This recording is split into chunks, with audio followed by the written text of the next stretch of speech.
Hello. So, a little bit different to how I usually do my videos, perhaps. Don't know, maybe.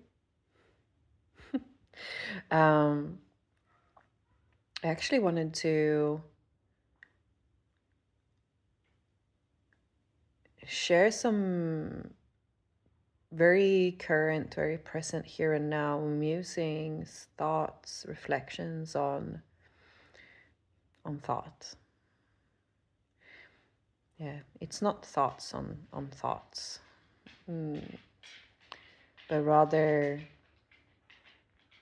an exploration. I love using that word because that's really what it is. It's simply exploring our experience. I'm just sitting here looking out the window. That's what I'm looking at. Looking at the trees.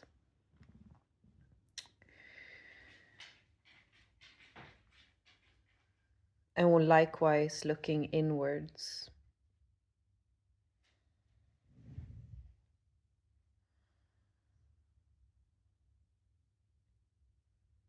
And simply noticing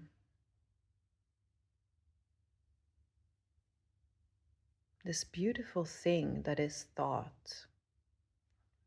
You know, once we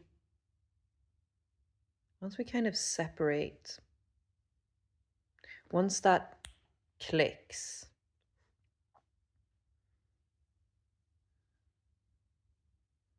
once we kind of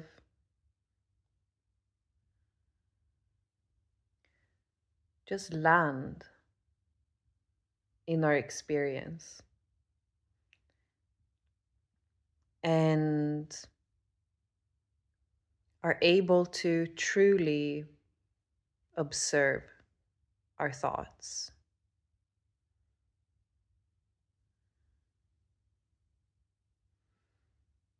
When we are noticing, becoming aware of awareness itself,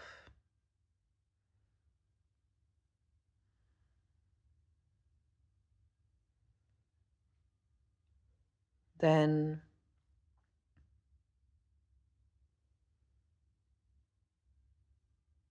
thought is no longer what we always thought it was. It is not who we are, right? This is a part of awakening. It's the awakening moment, right? When this happens, when we're like, whoa, you know, I thought it was this thing. It's not.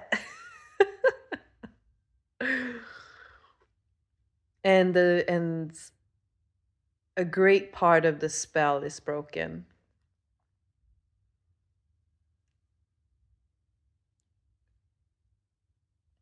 And in a sense that can not be undone. I don't know. I'm not going to say that I know. I don't know. To me, it seems that once that had happened to me, there was no going back. And it has never, ever left me since.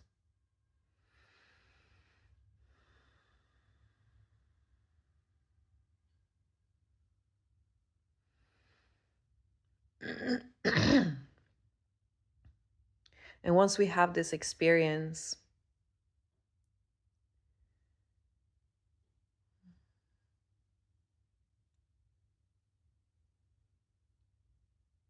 we can still be very much spellbound by thought, by identification with thought.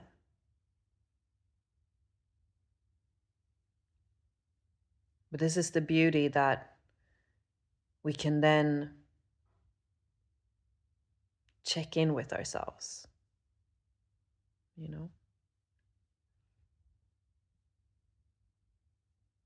once we realize we're back in the in the magical little world that is the perception of the mind,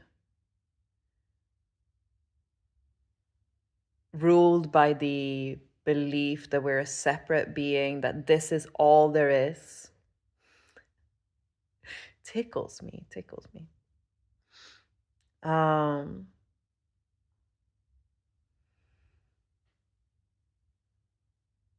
we can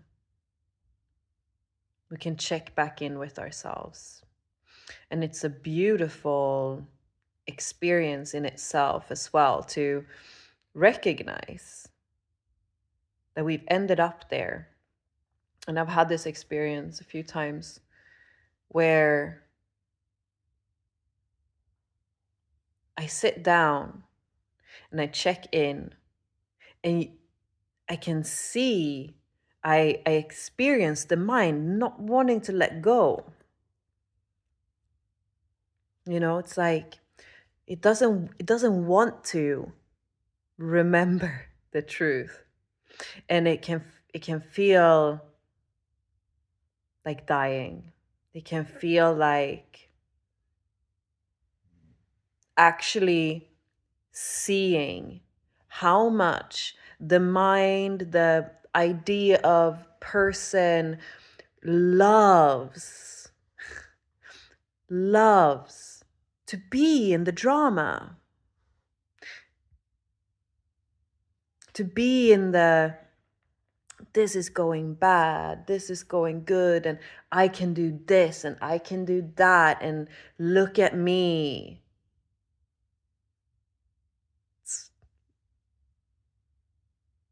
It's incredibly fascinating. Incredibly fascinating.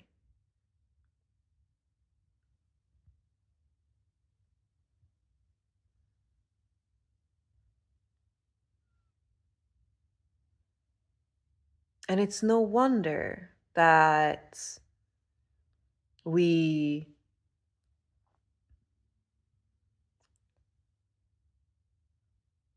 almost resist that initial awakening, right?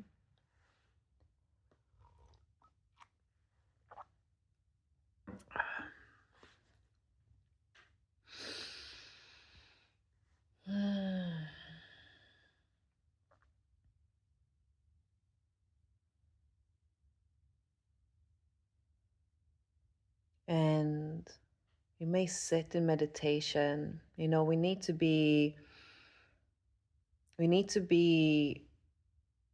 brave to really explore this experience. Because we may sit in meditation, you know, I have also witnessed the mind splitting itself into many,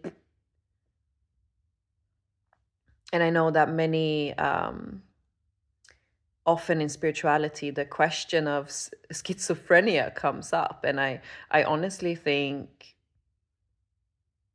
that if you diligently explore the realm of thought and mind,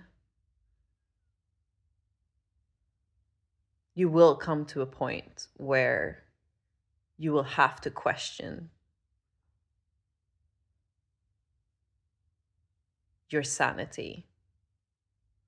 But sanity is simply a concept.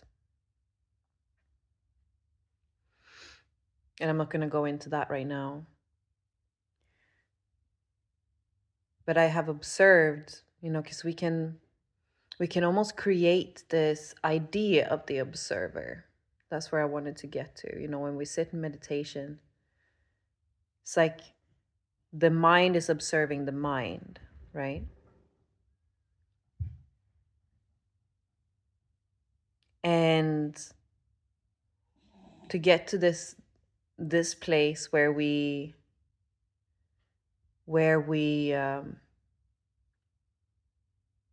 shift our perspective, We need to recognize that it's not the mind.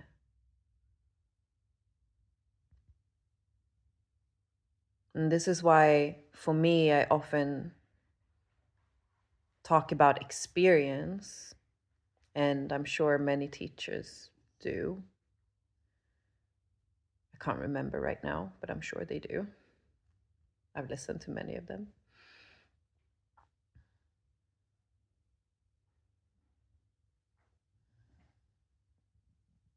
Because it isn't, coming back to this example of being in meditation, being the observer. This is something that we traditionally have been taught, right? Sit in meditation, watch the mind.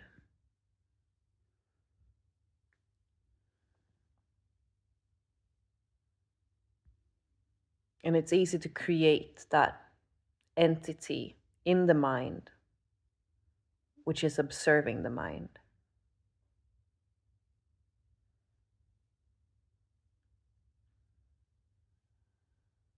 But if instead we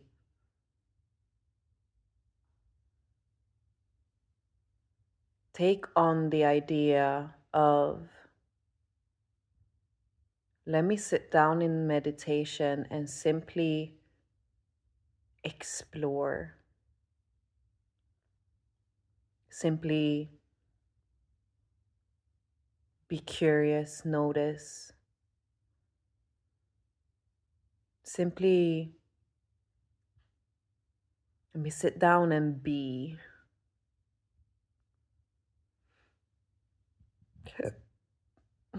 Excuse me.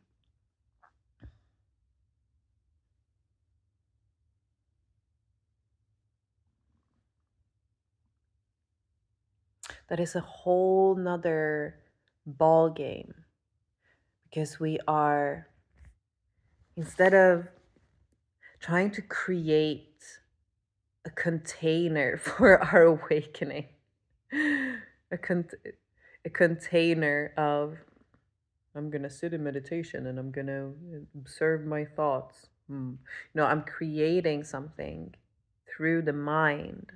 This is never going to get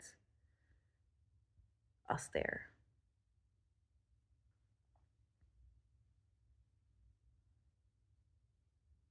I'm not going to say that, actually, because everything is possible, and I'm sure there are many reasons why so many traditions are like meditation.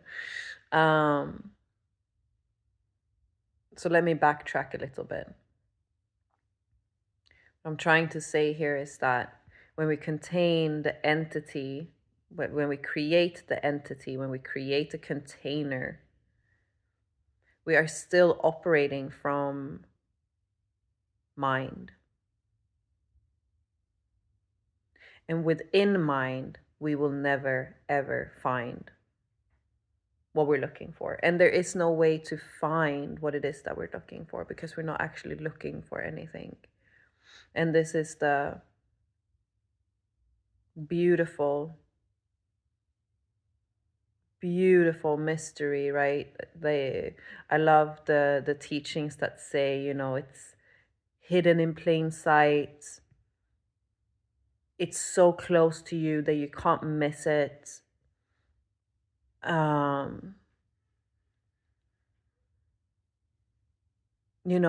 It's right here. It's this.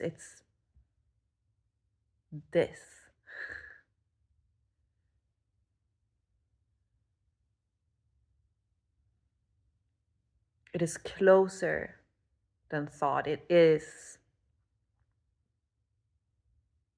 everything. It holds. It is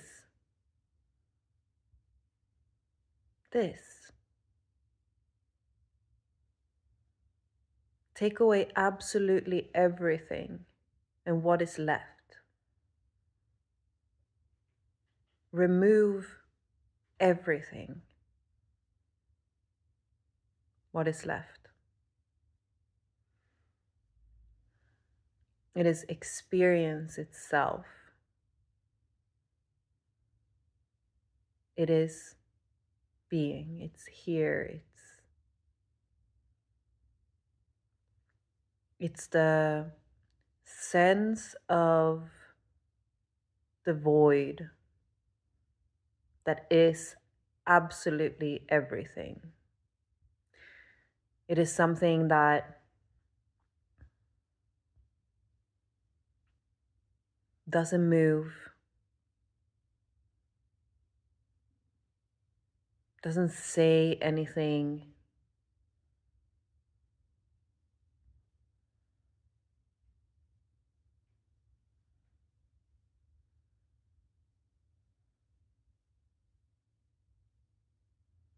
It's the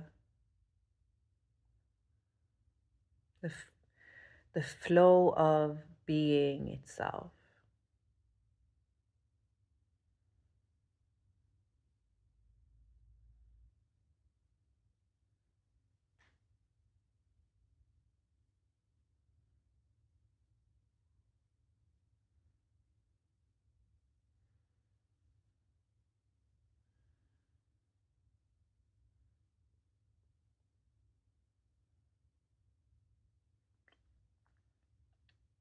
And when we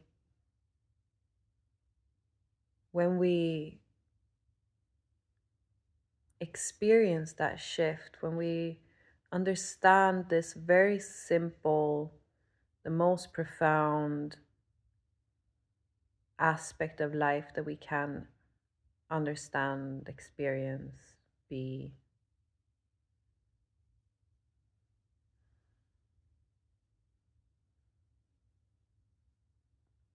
then thought becomes simply another phenomena. And at the same time, it's absolutely beautiful how it can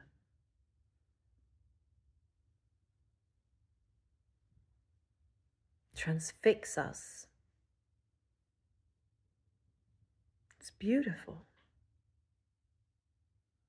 It's so curious.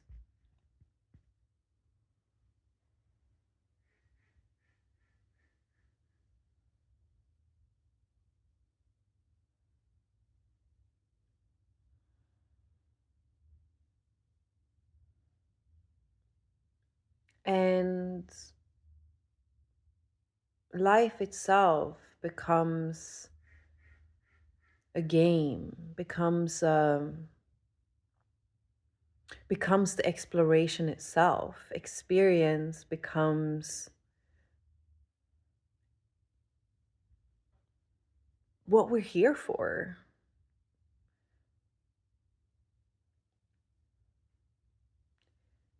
Just just being, just experiencing.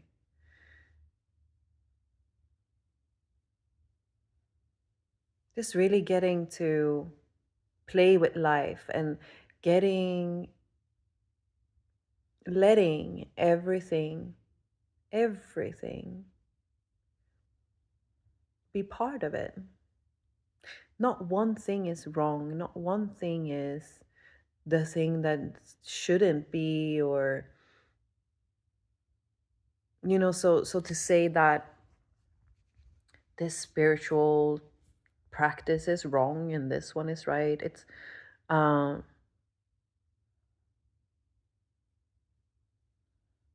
it all becomes redundant because is everything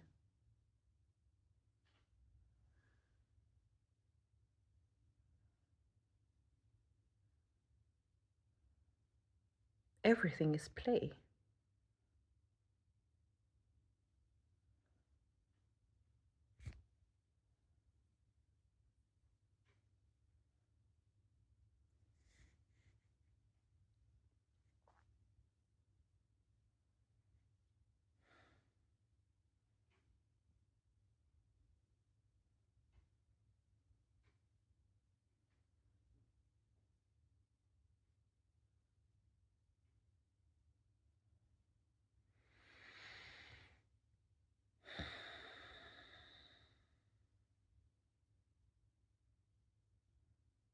Such a curious thing. And it's a true, true marvel in itself. You know, you can watch anything and just be like, isn't that amazing? It's like curtain, wow.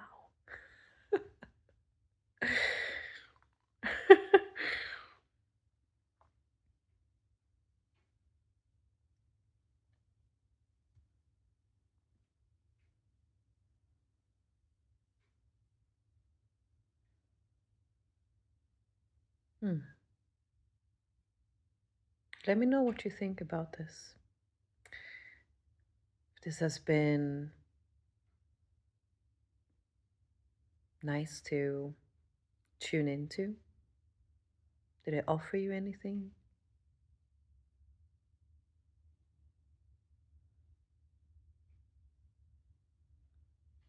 Like and subscribe.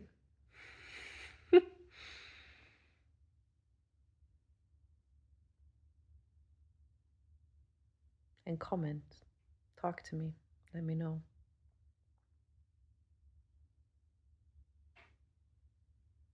Blessings.